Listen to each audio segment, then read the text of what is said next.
Na minha leitura por sequência, comecei a ler todinha as escrituras novamente. Estou no livro de 2 Samuel, de 17. Eu estou lendo a história de Davi, que as escrituras deixou para nós, né? O rei Davi, que foi o homem segundo o coração de Deus.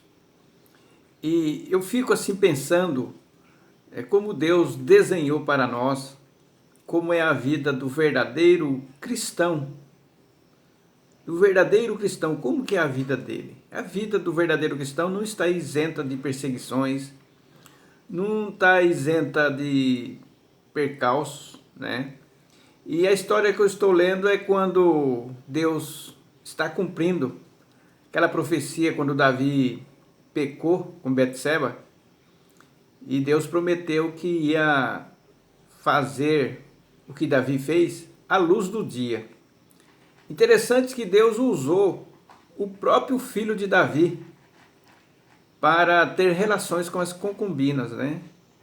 Mas se você ler a história, você vai ver que Davi teve que fugir do seu filho, que o filho queria matá-lo. E tinha um homem também, Aitofel, que era um dos conselheiros, um homem considerado sábio. O que ele falava era como se fosse a própria palavra de Deus. Está escrito na palavra, você pode ler, estou só contando mais ou menos, para não ficar longo o vídeo. E nós vamos ver que Deus estava trabalhando nos bastidores, e nós achando que era o homem que estava planejando aquilo. E a palavra de Deus fala que Deus estava movendo os corações, a boca das pessoas para dizerem certas coisas, né? E o interessante também que nós não compreendemos os mistérios de Deus. Ora, se Deus usou o próprio Absalão para punir Davi, né, vamos dizer, as consequências do pecado, quer dizer que Absalão, que é o filho de Davi, será que ele estava isento de pecado? Lógico que não. É um mistério de Deus, embora Deus induziu ele para fazer aquilo lá, né? Aitofel, que era um homem sábio, que tinha um coração sábio, tudo que ele falava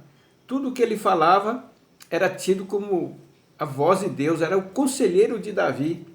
E aí Aitofel deu um conselho e Davi falou: oh meu Deus, esse homem que é sábio, o que ele fala transforma os conselhos dele em, né?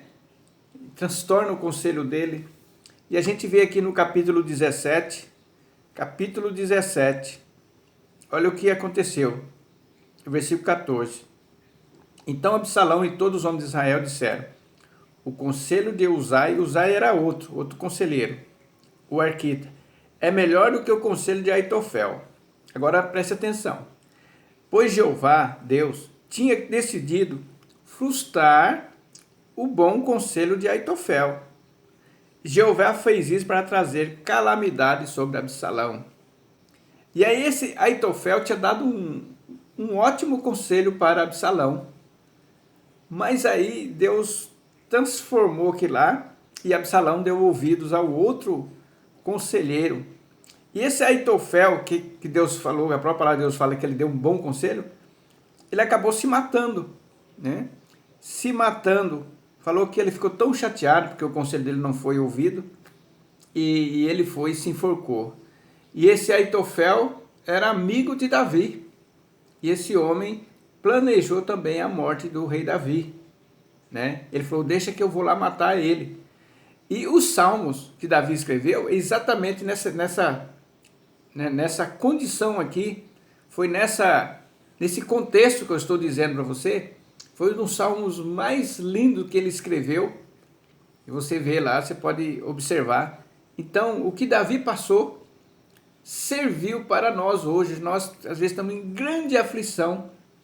E aí nós vamos ler o livro de Salmo e vemos Deus agindo, né? Então, meus amigos, meus irmãos, se eu pudesse, eu ficava lendo a Bíblia assim o dia inteiro. Ficava lendo o dia inteiro. Eu amo ler a palavra de Deus. Na minha casa aqui está cheio de Bíblia, para tudo quanto é canto, né? Eu chego do trabalho, tomo meu banho e já vou ler a Bíblia.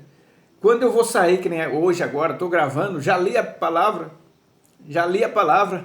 né? De manhã e de noite eu leio e fico até tarde lendo, porque eu fico pensando assim, o que leva uma pessoa a desprezar a palavra de Deus, ler pouco?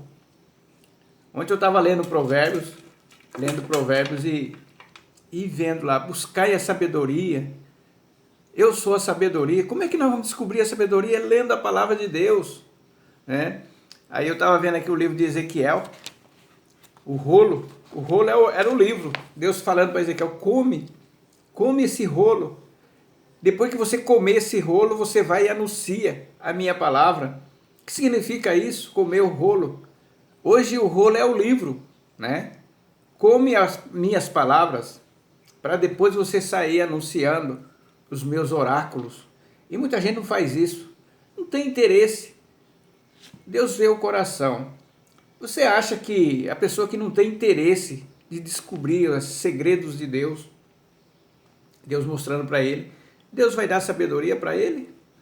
Às vezes a pessoa faz aquela leitura mecânica, né? Nem sem amor. Eu fico vendo aqui, eu falo, oh meu Deus, que maravilha isso aqui. E muita gente despreza essas grandes riquezas. Um dia nós vamos desfrutar disso. E aí eu me lembro da parábola das 10 virgens, né, que tinha azeite. Outras 5 tinham azeite e 5 não. É o que acontece hoje. Eles não estão se enchendo do azeite, que é a palavra de Deus. Aí quando o noivo chegar, vão ficar desesperados. Dai-me do seu azeite. Não posso dar. Não posso dar. E tem um texto da palavra que diz que Deus vai enviar fome na terra, fome de ouvir a palavra. E essa comparação das 10 virgens certamente vai acontecer. Eu espero que você não faça parte das 5 virgens loucas que desprezam o azeite, desprezam a palavra. E você não coloca o azeite dentro da sua vasilha, né? Que Deus possa te iluminar em nome de Jesus. Amém.